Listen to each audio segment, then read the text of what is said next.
Assalamualaikum warahmatullahi wabarakatuh.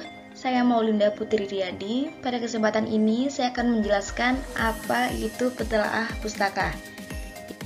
Definisi telaah pustaka. Apa sih telaah pustaka itu?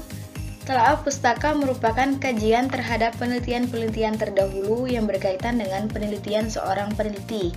Telaah pustaka dilakukan guna mengetahui apakah penelitian tersebut pernah dilakukan ataupun belum.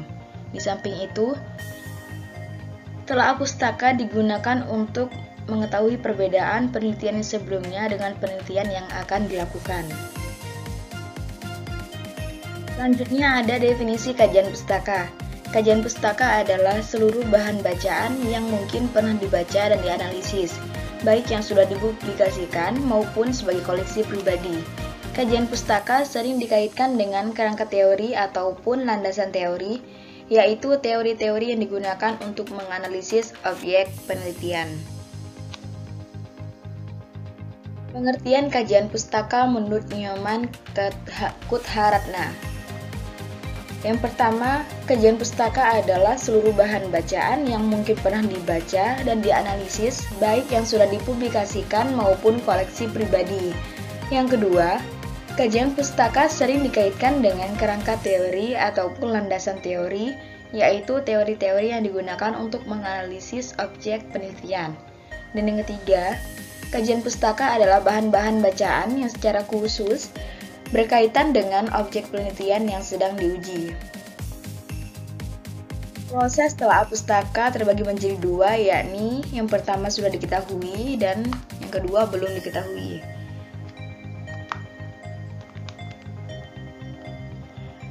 Untuk yang sudah diketahui, topik penelitian yang sudah diketahui dalam artian telah dikaji sebelumnya, maka dapat dijadikan sumber referensi. Untuk dijadikan sumber referensi, tentunya harus mengetahui bagaimana cara perolehan informasi tersebut. Dan yang kedua, belum diketahui. Topik penelitian yang baru ataupun objek kajiannya yang belum diteliti sebelumnya, maka menjadi tantangan tersendiri bagi peneliti tersebut untuk mengolah informasi yang ada yang terkait. Setelah informasi dikumpulkan, maka disusunlah komponen-komponennya yang kemudian sebagai landasan untuk membuat indikator. Dari indikator tersebut, kemudian disusunlah instrumen penelitian. Manfaat kajian pustaka ada 4. Yang pertama sebagai solusi, yang kedua landasan pengembangan instrumen, yang ketiga menentukan kriteria, dan yang keempat, memverifikasi hasil penelitian. Manfaat yang pertama sebagai solusi. Dengan adanya kajian pustaka, maka kerangka berpikir menjadi jelas sehingga solusi dari permasalahan ditemukan berdasarkan hasil pengkajian-pengkajian dari berbagai literatur tersebut. Yang kedua, landasan pengembangan instrumen. Setelah menemukan solusi berupa teori selanjutnya, maka disusunlah indikator-indikator dari solusi tersebut. Indikator inilah yang kemudian dijadikan instrumen dalam penelitian. Yang ketiga, menentukan kriteria.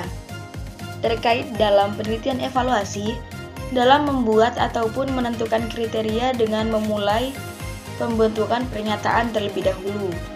Kriteria yang dimaksud seperti keberhasilan ataupun kegagalan. Saran bagi program tersebut diidentifikasi, kemudian dibuatlah kesimpulan sesuai dengan teori atau tidak. Dan yang terakhir, memverifikasi hasil penelitian. Pada manfaat memverifikasi hasil penelitian, yang dimaksud adalah sebagai perbandingan hasil penelitian yang telah kita lakukan dengan penelitian sebelumnya, sehingga diperolehlah kesimpulan-kesimpulan yang menjadi hasil dari verifikasi tersebut.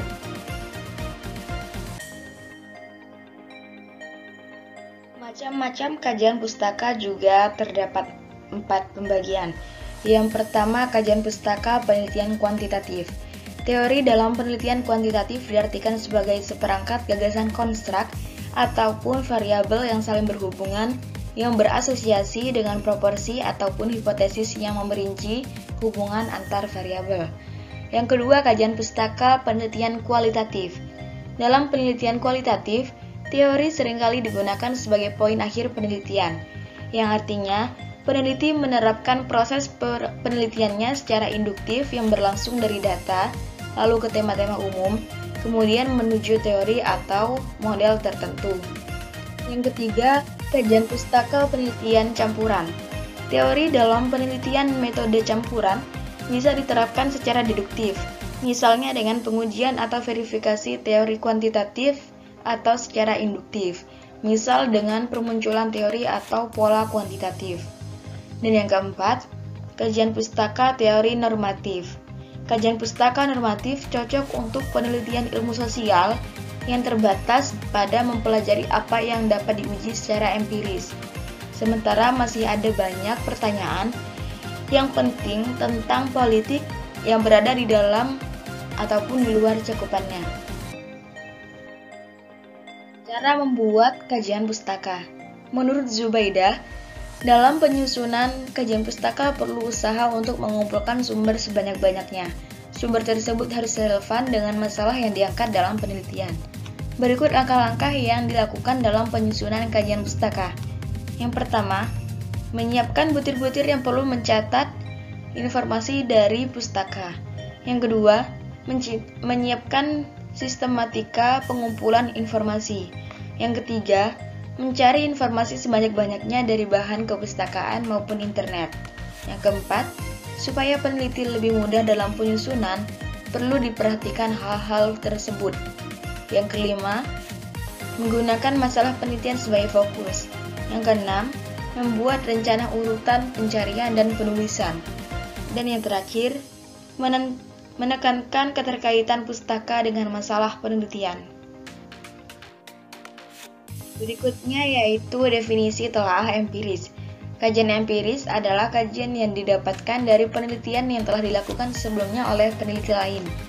Kajian empiris juga dapat didefinisikan sebagai hasil penelitian berupa observasi ataupun percobaan terdahulu yang mengemukakan beberapa konsep yang relevan dan terkait dengan penelitian yang dilakukan.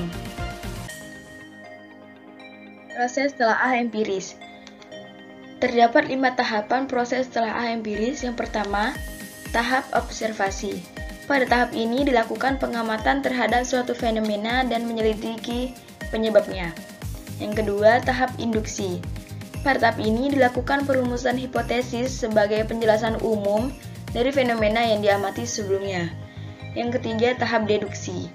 Tahap ini merupakan tahap bereksperimen yang berperan untuk menguji hipotesis. Yang keempat, tahap pengujian. Tahap ini menjadi proses pengujian hipotesis melalui pengumpulan jenis data penelitian. Dan yang kelima, tahap evaluasi. Tahap ini menjadi tahap interpretasi data dan perumusan teori terkait hasil eksperimen sebagai penjelasan dari fenomena yang diamati. Selanjutnya ada kerangka pemikiran. Kerangka pemikiran adalah model konseptual mengenai teori yang berkaitan dengan berbagai faktor-faktor masalah penting. Kerangka pemikiran juga menjadi penjelasan sementara tentang berbagai gejala yang menjadi objek penelitian. Selain itu, alur berpikir yang dipakai juga berdasarkan penelitian terdahulu, baik dari pengalaman-pengalaman empiris yang berguna untuk menyusun hipotesis. Nah, selanjutnya, apa sih hipotesis itu? Menurut William G. Zygmunt dalam bukunya yang berjudul Business Research Methods, dijelaskan bahwa hipotesis adalah proporsi yang sifatnya belum terbukti secara ilmiah, sehingga proporsi ini harus segera dibuktikan secara empiris dengan proses penelitian yang sesuai dengan metodologi yang sesuai. Di sisi lain, S. Margona dalam bukunya yang berjudul Metodologi Penelitian Pendidikan beranggapan bahwa hipotesis adalah pendapat atau gagasan yang sifatnya masih tentatif ataupun sementara. Adapun jenis-jenis hipotesis terbagi menjadi dua, yakni hipotesis tanpa arah atau dua arah, dan yang kedua hipotesis searah.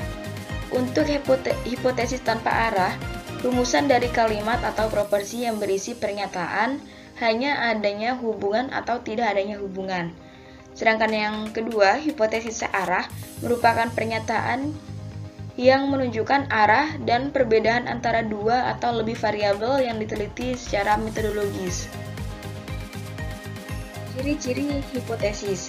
Dalam buku teori dan pendekatan belajar yang terbit tahun 2015 digambarkan bahwa ada 4 ciri-ciri dari hipotesis dalam konteks penelitian, yaitu 1. Hipotesis dinyatakan dalam kalimat pernyataan, bukan kalimat tanya. Statement tersebut sebagai pandangan peneliti di dasar pada hasil teori yang digunakan. Yang kedua, peneliti harus konsisten mengenai isi hipotesisnya. Oleh karena itu, peneliti harus melakukan kajian yang mendalam tentang teori yang digunakan dalam menyusun hipotesisnya. Yang ketiga, dalam penelitian eksperimen hipotesis berisi pernyataan mengenai efektivitas, perbedaan, ataupun pengaruh dari suatu variabel ke variabel yang lain.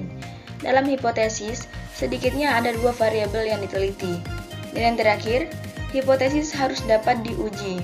Selain menjelaskan tentang cara pengukuran masing-masing variabel yang akan diteliti, dalam bagian metodologi penelitian juga harus menjelaskan teknik analisis yang digunakan untuk menguji hipotesis penelitian. Berikut cara penyusunan hipotesis. Azwar Saifuddin dalam buku yang ditulisnya berjudul Reliabilitas dan Validitas memberikan cara serta mekanisme yang efektif dalam penyusunan hipotesis, yakni membaca dan menelaah beberapa konsep, teori, dan substansi yang menjelaskan mengenai variabel-variabel penelitian serta implikasinya terhadap topik penelitian.